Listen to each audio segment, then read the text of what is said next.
Вечерва бевте присутен на една манифестација на која што најмалку 200 млади спортисти, таленти, надежи во Велес беа почестени со признание. Тие се само дел од спортската сила или веле сила која што ја има нашиот град. Велес од секојаш бил спортски град.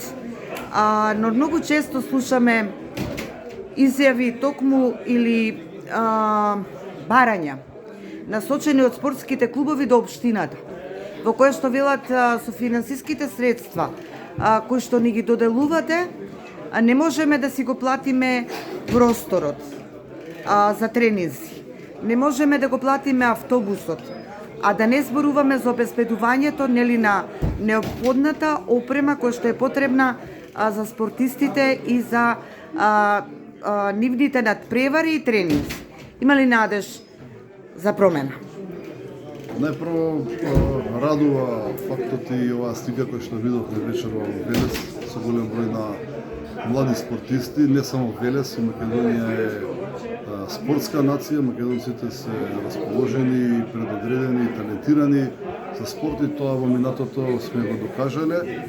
Сите овие пропратни проблеми не се од денеска, значи се многу подолго се провлекуваат, да не навлегуваме во делот на што можевме, што треба, кој е крив и така натака. Нормално дека одговорот на и решението на дел од овие проблеми мора да биде системски и да биде едно решение кое што ќе биде микс помеѓу генерална државна политика, локална политика, меѓутоа и општествена одговорност на компаниите. Сигурно се сеќаваат сите добро какви врвни спортски клубови спонзорирани од големите фирми во градот постоја, такви фирми постојат и денеска. Прашањето зошто не финансираат или финансираат многу помалку од претходно, тоа треба да се најде преку соодветни законски решенија. Нормално нивна мотивираност да се вклучат повторно на како што се вклучиле, без разлика што во минатото тие биле во државна сопственост, сега се во приватна сопственост, меѓутоа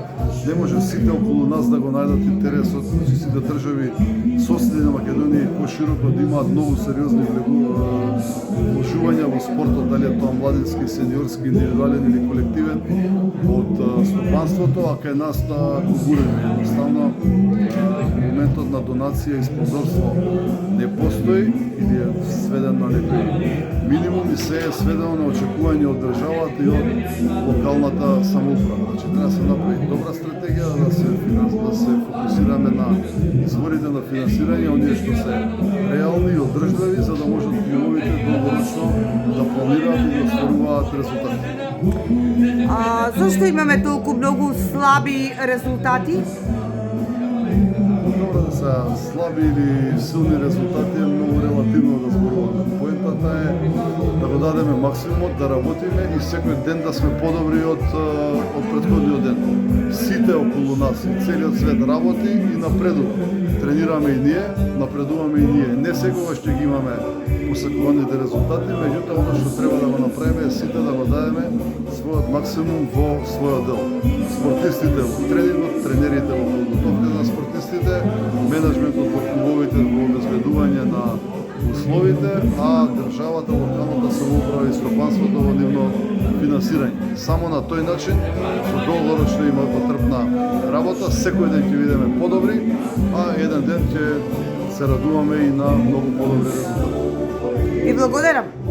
Благодарам и сакам да посакам на сите ваши гледачи, слушатели, сретни новогодишни и читатели.